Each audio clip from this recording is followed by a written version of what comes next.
បាទអរុនសុស្ដីគោរពជំរាបសួរលោកគ្រូអ្នកគ្រូបាទថ្ងៃនេះថ្ងៃទី3ខែមករាឆ្នាំ2026ដូច្នេះលទ្ធផលនៃការប្រឡងអនឡាញកាលពីទី31ខែធ្នូឆ្នាំ2025ក្រុមការងារបានដាក់ឲ្យដំណើរការពិនិត្យមើលលើលទ្ធផលអញ្ចឹងតំណ link ចាំខ្ញុំភ្ជាប់ជាមួយនឹងវីដេអូខាងក្រោមអញ្ចឹងយើងទៅធ្វើការពិនិត្យមើលលទ្ធផលទី1គឺយើងចូលតាមប្រព័ន្ធតំណ link មកយើងជ្រើសរើសយកខេត្តបាទនេះគឺជារូបនិមិត្តសញ្ញាតំណាងឲ្យខេត្តនីមួយៗអញ្ចឹងខ្ញុំជ្រើសរើសយកខេត្តឧត្តរមានជ័យបាទបន្ទាប់មកគឺយើងរងចាំឲ្យទិន្នន័យទាញ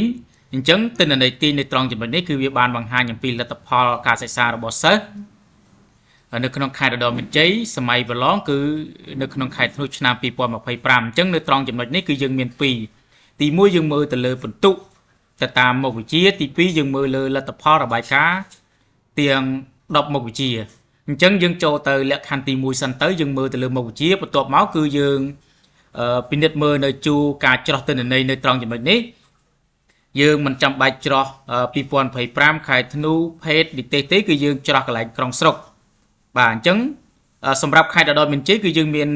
5ក្រុងស្រុកអញ្ចឹងខ្ញុំជ្រើសរើសយកក្រុងសំរោងបាទលោកគ្រូអ្នកគ្រូជ្រើសរើសយកស្រុកទៅតាមគោលដៅរបស់លោកគ្រូអ្នកគ្រូដែលសាលាស្ថិតនៅក្នុងចំណុះឲ្យស្រុកបន្ទាប់មកគឺខ្ញុំជ្រើសរើសយកវិទ្យាល័យបាទវិទ្យាល័យនេះគឺជាវិទ្យាល័យនៅក្នុងក្រុងសំរោងប៉ុន្តែបើលោកគ្រូអ្នកគ្រូច្រោះបាទយកស្រុកចុងកាល់លោកគ្រូអ្នកគ្រូឃើញតែទិន្នន័យវិទ្យាល័យនៅក្នុងស្រុកចុងកាល់ទេបាទអញ្ចឹងខ្ញុំជ្រើសរើសយកក្រុងសំរោងហើយខ្ញុំជ្រើសរើសយកវិទ្យាល័យដែលចូលសែនសំរោងបន្ទាប់មកកម្រិតថ្នាក់នៅត្រង់ចំណុចនេះបើសិនបើលោកគ្រូអ្នកគ្រូច្រោះគឺលោកគ្រូអ្នកគ្រូអត់អាចឃើញទាំង6កម្រិតថ្នាក់នោះទេបាទប៉ុន្តែប្រសិនបើលោកគ្រូអ្នកគ្រូច្រោះគឺឃើញតែកម្រិតថ្នាក់បាទយើងច្រោះទី12យើងឃើញតែលទ្ធផលសិស្សទី12មួយកម្រិតបាទប៉ុន្តែប្រសិនបើយើងច្រោះយកប្រភេទថ្នាក់យើងឃើញតែមួយថ្នាក់បើយើងច្រោះប្រភេទថ្នាក់យើងច្រោះឃើញតែប្រភេទថ្នាក់ទេអញ្ចឹងខ្ញុំចង់ដឹងខ្ញុំច្រោះយកថ្នាក់ទី 12A ជាប្រភេទថ្នាក់វិទ្យាសាស្ត្រប៉ុណ្ណឹងមកខាងក្រោមនេះគឺជាទិន្នន័យសិស្សបាទអញ្ចឹងប្រសិនបើសិស្សយើងលើសពី20នាក់យើងត្រូវច្រោះយកលេខណាដែលលើសបាទអញ្ចឹងសិស្សខ្ញុំ30នាក់ទេអញ្ចឹងខ្ញុំច្រោះយកតែ30នាក់អញ្ចឹងទិន្នន័យឃើញសិស្ស29នាក់បាទនេះគឺជាលទ្ធផលបាទទៅតាមមុខវិជ្ជាបន្ទុក0នេះបានន័យថាសិស្សអត់បានចូលរួមប្រឡងបាទអញ្ចឹងនេះគឺជាលទ្ធផលហើយយើងចង់ឃើញនិទេសបាទយើងចុចទៅកន្លែងនេះយើងឃើញនិទេសបាទនេះនិទេសបាទនិទេសដែលសិស្សបានចូលរួមប្រឡងអញ្ចឹងយើងចង់ download វាគឺយើងចុចពាក្យតាទាញយកនេះមកបាទតែប៉ុណ្ណឹងមកគឺទិន្នន័យវានឹងធ្វើការ download នៅជ្រុងខាងលើហើយយើងចុចបើកវាមក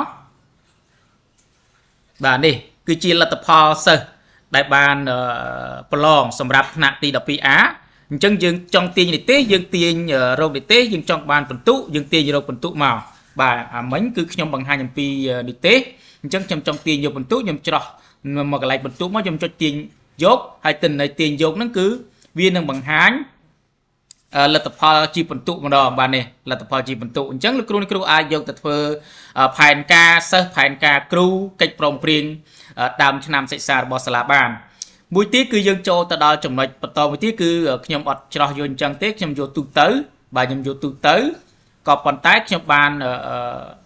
ច្រោះយកពាក្យរបាយការណ៍វិញម្ដងបាទនេះឈ្មោះសាលាកម្រិតថ្នាក់ខ្ញុំយកទូទៅខ្ញុំអត់យកថ្នាក់ណាមួយទេទូទៅនេះគឺជាលទ្ធផលយើងមើលទាំងអស់បានន័យថាមួយអង្គភាពរបស់យើងគឺផ្ដោតទៅលើមុខវិជ្ជាគោលដៅបាទនេះមុខវិជ្ជាគោលដៅដែលគេបានបញ្ជាក់នៅក្នុងនេះបាទអញ្ចឹងគឺមាននិទេស A B C ឬក៏ A B C នៅក្នុងលទ្ធផលរួមនេះនៅត្រង់ចំណុចនេះយើងអាច download យើងទាញ download យ៉ាងមកយើងចុច download ទៅមួយទៀតយើងមើលទៅលើសិស្សលទ្ធផលដែលបានប្រឡងគិតជានិទេស A B C បាទនេះគឺជាលទ្ធផលបាទដែលបានប្រឡងបាទមួយទៀតគឺយើងមើលទៅលើ graph បាទ graphic ណាបាទ graphic គឺយើងផ្ដោតទៅលើមុខវិជ្ជាភាសាខ្មែរយើងច្រោះតាមនឹងមកបើថាយើងចង់មើលគ្រប់មុខវិជ្ជាយើងច្រោះយកគ្រប់មុខវិជ្ជាវានឹងឃើញទិន្នន័យគ្រប់មុខវិជ្ជាយើងឃើញហើយបាទនេះគ្រប់មុខវិជ្ជាតែបើយើងចង់មើលតែមុខវិជ្ជាខ្មែរមុខវិជ្ជាគណិតយើងច្រោះយកមុខវិជ្ជាអញ្ចឹងមកយើងនឹងឃើញលទ្ធផលហើយយើងធ្វើការទាញយកដូចគ្នាបាទយើងធ្វើការទាញយកដូចគ្នាអញ្ចឹងខ្ញុំបង្ហាញខ្លីៗប៉ុណ្ណឹងហើយខ្ញុំនឹងភ្ជាប់បាទតំណ link នៅខាងក្រោមវីដេអូនេះដើម្បីឲ្យលោកគ្រូបានអនុវត្តសិស្សានុសិស្សក៏អាចចូលទៅមើលខ្លួនឯងបានដែរបាទសូមអរគុណ